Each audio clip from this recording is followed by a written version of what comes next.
읽겠습니다. 마태복음 4장 18절에서 22절까지의 말씀입니다.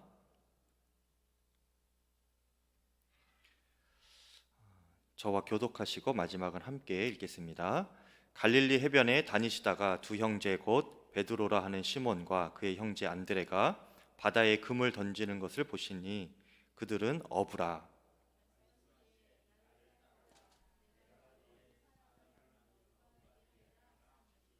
그들이 곧 그물을 버려두고 예수를 따르니라.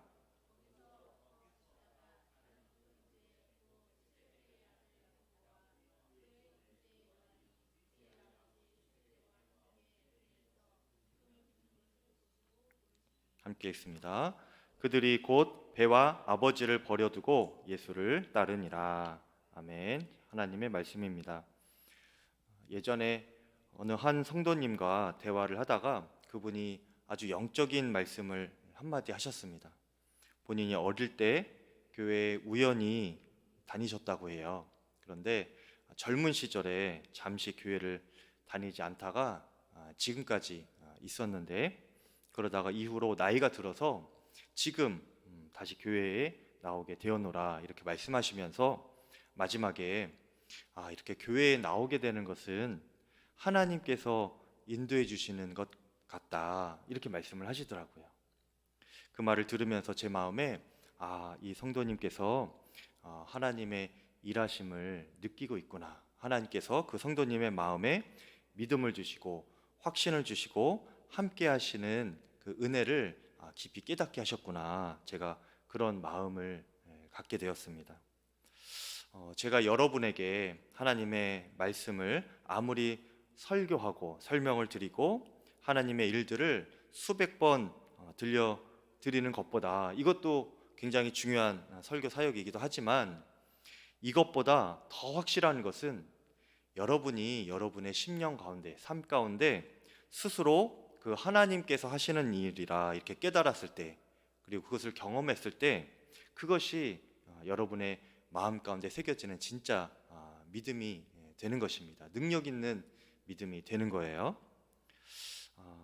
아까 그 성도님의 말이 맞습니다. 교회는 하나님께서 인도해 주시는 거예요. 하나님께서 항상 우리를 부르십니다. 여기 계신 여러분 한 분 한 분 뿐만 아니라 이 온라인으로 예배 드리시는 여러분 모두도 그냥 다른 것을 하지 않고 온라인으로라도 예배를 드리게 하시고, 또 여러분들은 본당에 와서 이렇게 예배 드리게 하시는 것, 이 모든 것이 그냥 우연한 일이 아니고요, 주님께서 우리에게 행하신 일들입니다. 오래전부터 계획하시고 우리를 보고 계셨다가 하나님의 때가 되어 여러분을 하나님 믿게 하시고, 또 여러분을 하루 종일 지켜보고 계셨다가 또 예배의 자리로 이렇게 인도하신 분이 주님이시고, 또 거기에 여러분이 순종을 하신 것이죠. 이렇게 주님은 우리를 항상 부르십니다. 초청을 하시고 인도하시는데요, 세상 속에 살고 있는 우리들을 주님은 기도의 자리로, 또 말씀의 자리로, 또 예배의 자리로 부르십니다. 그곳에서 예수님과 더 친밀하게 교제할 수 있기 때문에, 또 예수님께 더 집중해서 주님만 바라보고 주님과 교제할 수 있기 때문에 그렇게 부르시는 것입니다. 그리고 오늘 말씀을 통해 여러분들에게 한 단계 더 소개하고 싶은 예수님께서 부르시는 그 자리가 있는데요, 그것은 바로 제자로서의 부르심입니다. 주님의 동역자로서 주님이 부르신다는 거예요. 오늘 말씀은 예수님께서 이 제자들을 부르시는 장면입니다. 처음 제자들을 부르시는데요, 오늘 말씀이 해당하는 이 4장 전체를 보면 먼저 순서가, 맨 처음에 여러분들 기억나시나요? 예수님께서 성령에 이끌려서 사단의 유혹과 시험을 이렇게 받게 되죠. 그때 예수님께서 말씀으로 그 사단의 시험과 유혹을 물리치십니다. 이기시죠. 그리고 나서 이제 본격적인 사역 준비를 하셨는데, 그게 지난주 말씀이죠. 사역 준비를 하시는 것이 어둠 가운데 빛을 비추시는 그런 사역이었습니다. 근본적으로는 그 흑암에 거하면서 아직도 구원받지 못한 그 사람들을 구원하는 그 사역이 흑암 속에 빛을 비추시는 사역이었고요. 또 믿는 자들이긴 하지만, 하나님을 안다고는 하지만 여전히 하나님의 통치를 받지 못하고 있는 이들에게 빛의 자녀로 살아가도록 어떻게 하면 하나님을 제대로 믿는 것인지 주 예수님께서 복음을 전하시는 그런 사역이었습니다. 어둠 가운데 거하고 있었던 그 사람들에게 복음의 빛을, 진리의 빛을 비춰주시는 그런 사역을 통하여서 구원받게 하여 주시고, 또 구원받은 자들은 구원에 합당한 삶을 살아갈 수 있도록 그렇게 사역하시는 일이 이제 시작이 되는 것인데, 이제 그 준비를 지난주까지 하셨고 오늘도 본격적으로 시작하시기 전에 시작하시면서 동시에 하시는 일이 예수님 한 분만 그 사역을 하시는 것이 아니고요, 예수님과 함께 이 일을 감당하게 될 그 동역자들을 부르시는 것입니다. 바로 예수님의 제자들을 부르시는 것인데요, 먼저 예수님은 갈릴리 해변가에서 고기를 잡고 있었던 베드로와 안드레를 제자로 부르십니다. 근데 특이한 것은 오늘날에도 그렇지만 당시에도 원래 제자가 스승을 찾아가는 것 아닙니까? 스승의 가르침을 받기 위해서 제자가 유명한 스승님을 이렇게 찾아가서 가르쳐 주십시오, 이게 부탁을 하는 게 맞지요. 그러면 이제 그 스승이 그렇게 온 사람을 보고 그가 내 제자가 될 준비가 되었는가, 또 그의 수준이 어떤가 테스트를 해보고 그 제자로 정식으로 받을지 말지를 그 스승이 이제 결정을 하게 되죠.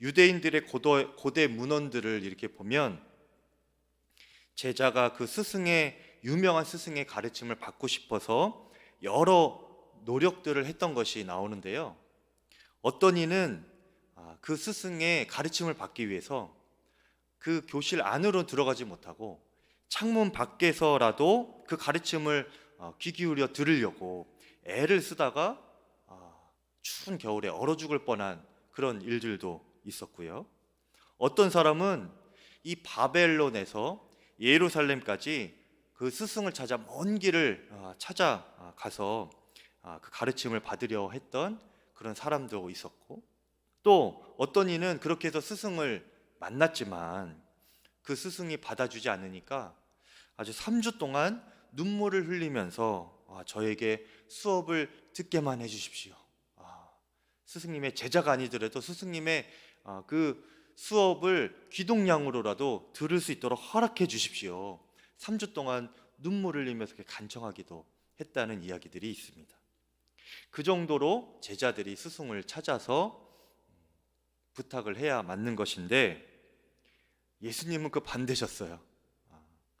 예수님은 제자들을 그분이 먼저 찾아가셔서 부르셨습니다. 우리에게도 주님께서 먼저 찾아오셔서 우리를 부르십니다. 그러니 우리가 만약에 주님의 부르심을 받았다고 한다면 그것은 우리에게 있어서 얼마나 복되고 귀한 일이고 큰 특권인지 모릅니다, 여러분. 그런데 그 예수님의 부르심은 즉흥적인 것이 아니에요. 지난 시간에 예수님께서 이제 사역을 시작하실 때에 요한이 잡혀간 것을 들으시고, 그리고 이제 사역을 시작하시려고 거처를 갈릴리로 옮겼다, 이렇게 말씀을 드렸죠. 지금 갈릴리에 계신 상태입니다. 갈릴리에 계시면서 여러 날 이미 주님이 사역을 하고 계셨어요. 그러면서 그 갈릴리가 사실은 작은 동네입니다. 그러니까 그곳에서 이래저래 이렇게 돌아다니시고 사역을 하시면서 이 베드로와 안드레를 여러 번 보셨을 거예요.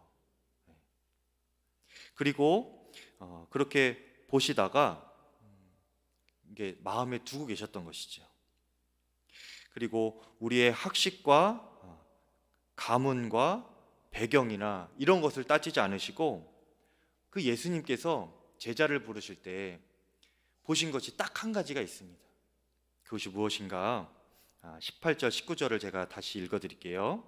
갈릴리 해변에 다니시다가 두 형제 곧 베드로라 하는 시몬과 그의 형제 안드레가 바다에 금을 던지는 것을 보시니 그들은 어부라 말씀하시되 나를 따라오라 이렇게 부르셨습니다. 그들은 어부였는데요, 항상 성실하게 자신의 일을 하고 있는 그 모습을 예수님께서 평소에 보신 것입니다. 그리고 그날도 그들은 바다에 그물을 던지고 있었고요, 예수님은 그들에게 다가가셔서 베드로와 안드레를 예수님의 제자로 부르신 것입니다. 여러분, 예수님께서는 이렇게 일상에 충성스러운 사람을 지켜보고 계십니다. 맡은 일에 책임감 있고 성실하게 일하는 그렇게 임하는 사람을 주님은 보고 계셨다가 부르시는 거예요. 여러분, 마태복음 25장 21절에 보면 이런 말씀이 나옵니다. 그 주인이 이르되 잘하였도다 착하고 충성된 종아, 내가 작은 일에 충성하였음에 내가 많은 것으로 내게 맡기리니 내 주인의 즐거움에 참여할지어다.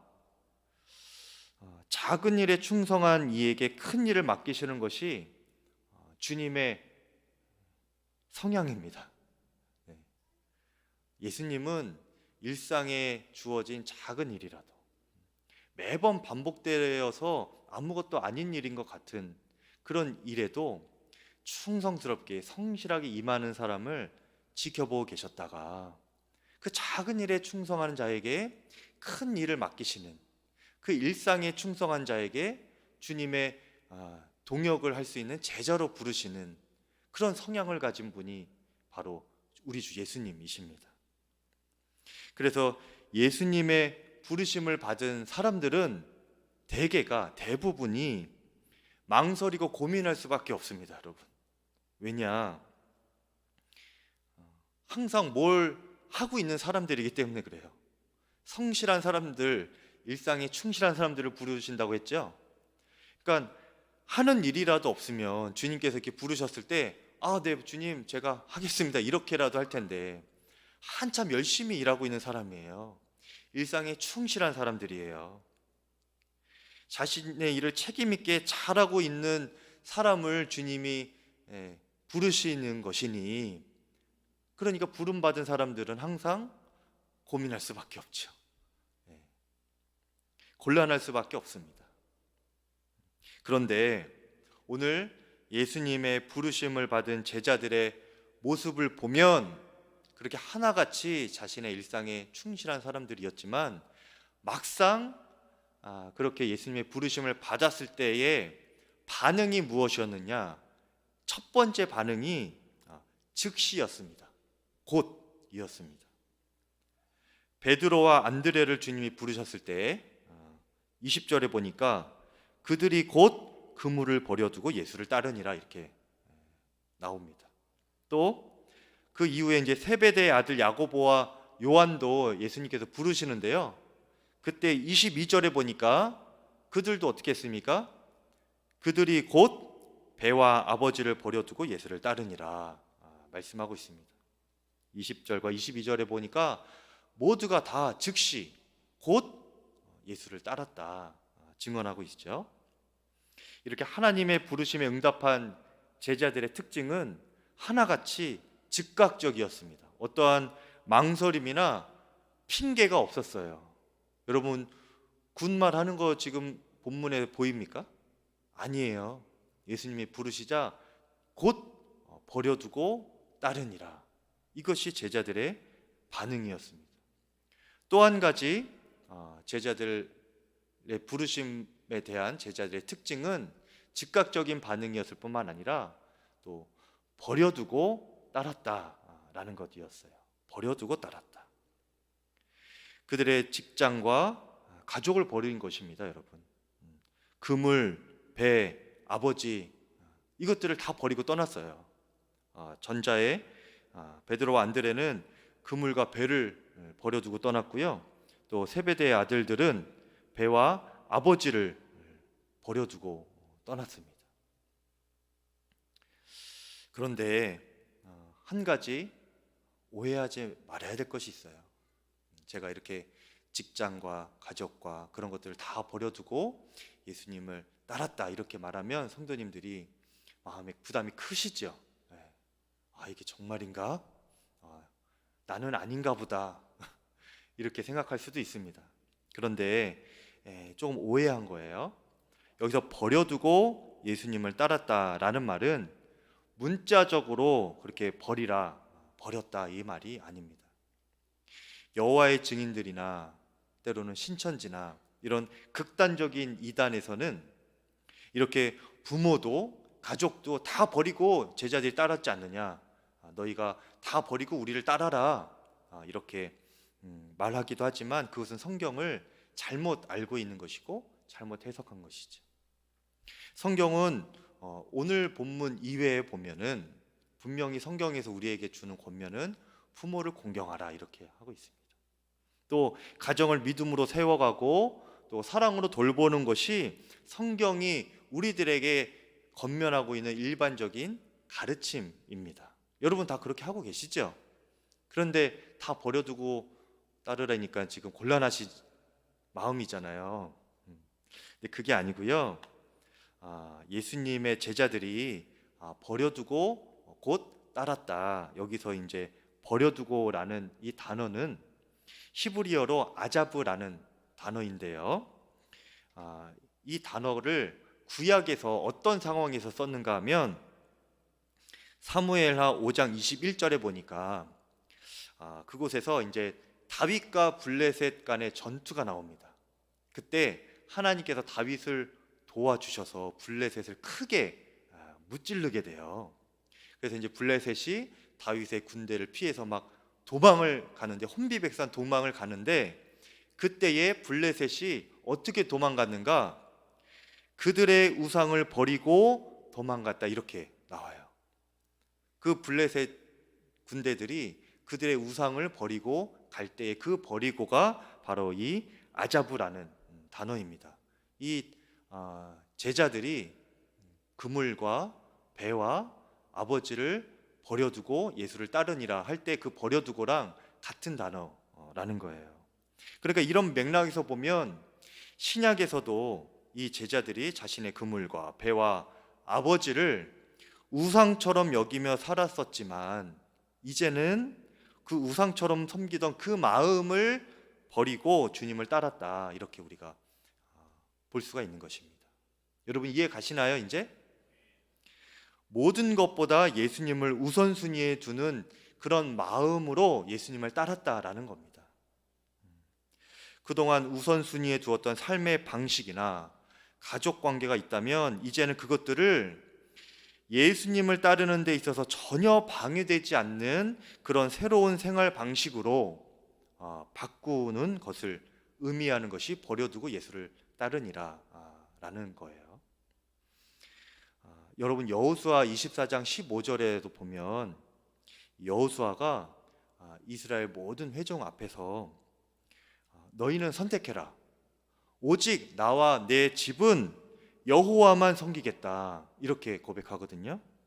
이렇게 선포할 때도 그들이 가족들이 서로를 등한시하고 오직 하나님만 섬기겠다. 오직이라고 했으니까 오직 하나님만 섬기겠다 이런 뜻입니까? 그것이 아니에요. 우상과 하나님 중에 우리는 하나님만을 선택하고 하나님만을 따르고 예배하겠다라는 겁니다. 우상을 섬기던 마음을 내가 정리하고 오직 하나님만 따르겠다라는 거예요. 그때의 오직입니다. 그러니 여러분 직장에 충실하십시오. 일상에 충실하세요. 가정에 성실하시고요. 가족을 사랑으로 돌보시기를 바랍니다. 하지만 그 모든 것들을 여러분 우상처럼 여기면 안 되는 거예요.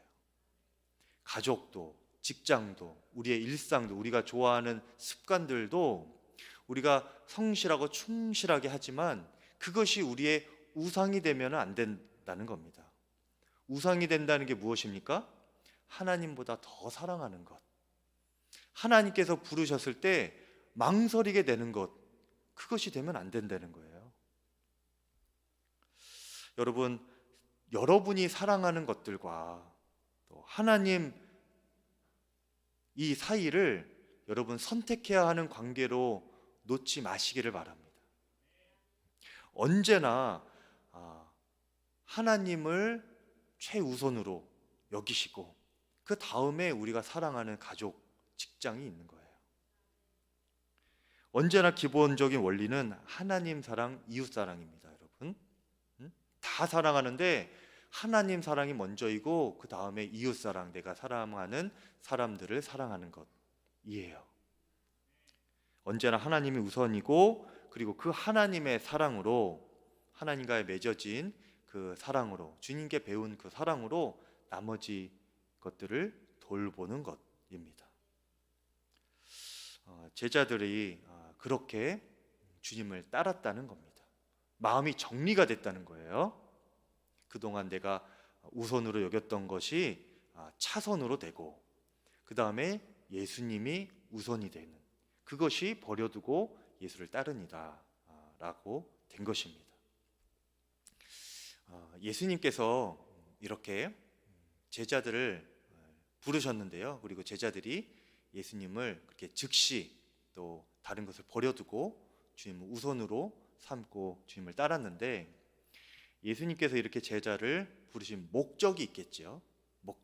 목적이 무엇일까요? 제가 아까 말씀드렸죠, 서두에. 주님의 사역에 동참시키려고, 함께 하려고 부르셨는데, 어둠 가운데 빛을 전하는 사역을 함께 하시려고, 구원 사역이고 진리의 복음을 전하는 사역이에요. 그런데 그보다 더 근본적인 부르심의 목적이 있습니다. 이것이 되어야 주님의 사역에 동참할 수가 있는 거예요. 그것이 무엇이냐면, 부르심의 제일의 목적은 바로 예수님을 닮아가는 것입니다. 예수님은 다른 랍비 스승들처럼 자신들의 지식과 사성을 가르치려고 제자들을 택한 것이 아니고요, 그것이 목적이 아니셨습니다. 4장 19절에 보니까 말씀하시되 어떻게 하십니까? 나를 따라오라, 이렇게 말씀하십니다. 나를 따라오라.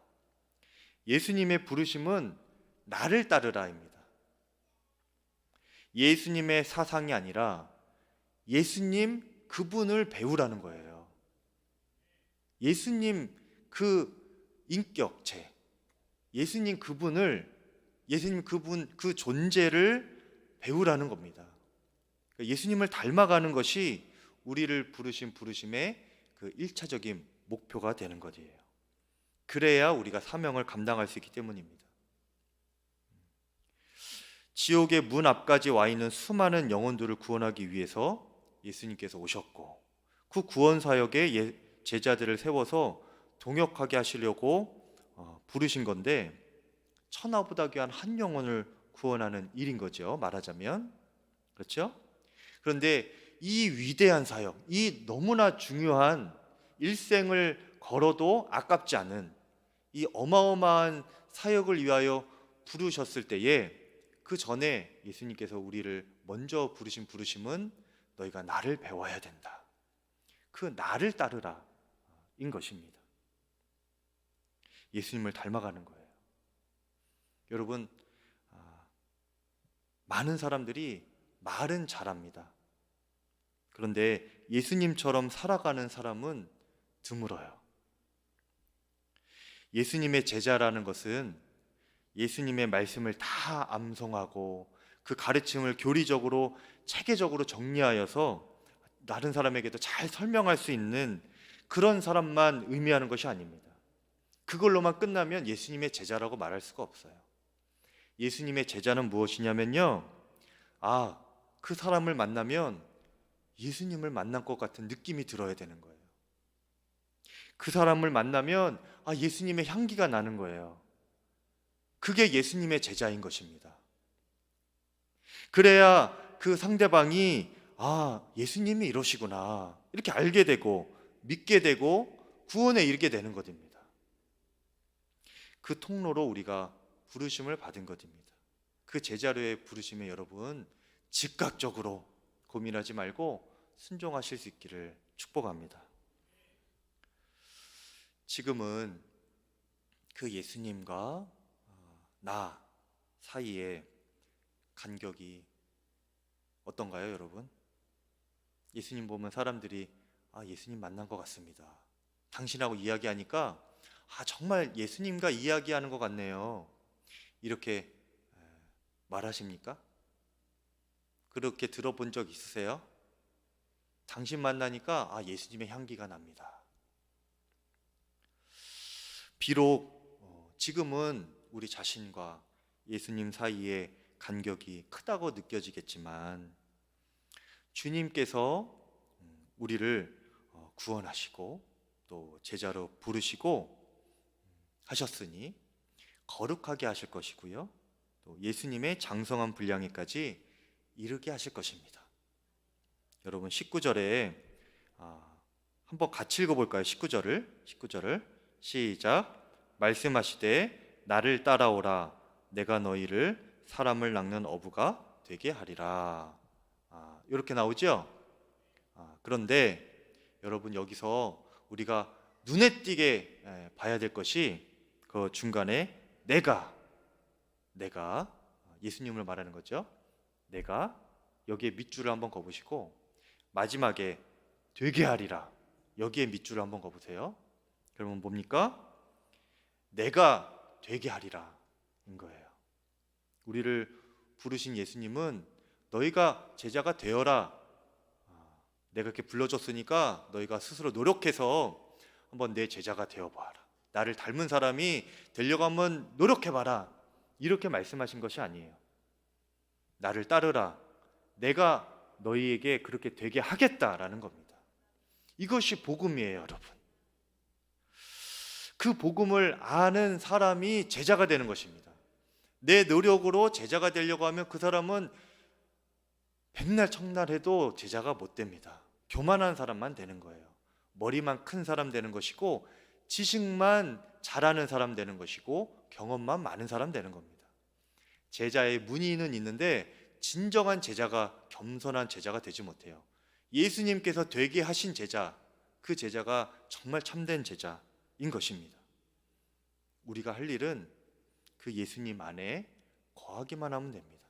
우리의 마음을 주님께 내어놓고 주님께서 저를 그렇게 인도해 주십시오. 저는 아무런 능력이 없습니다. 지금 예수님의 향기는커녕 세상의 향기만 풀풀 납니다.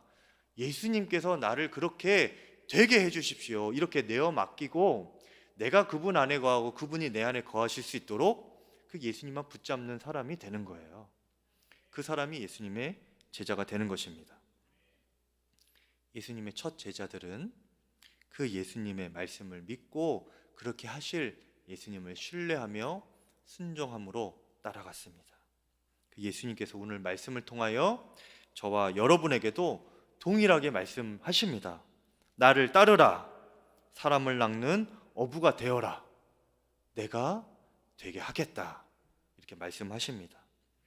그렇게 제자로 부르실 때 순종하며 따르는 저와 여러분 되시기를 축복합니다.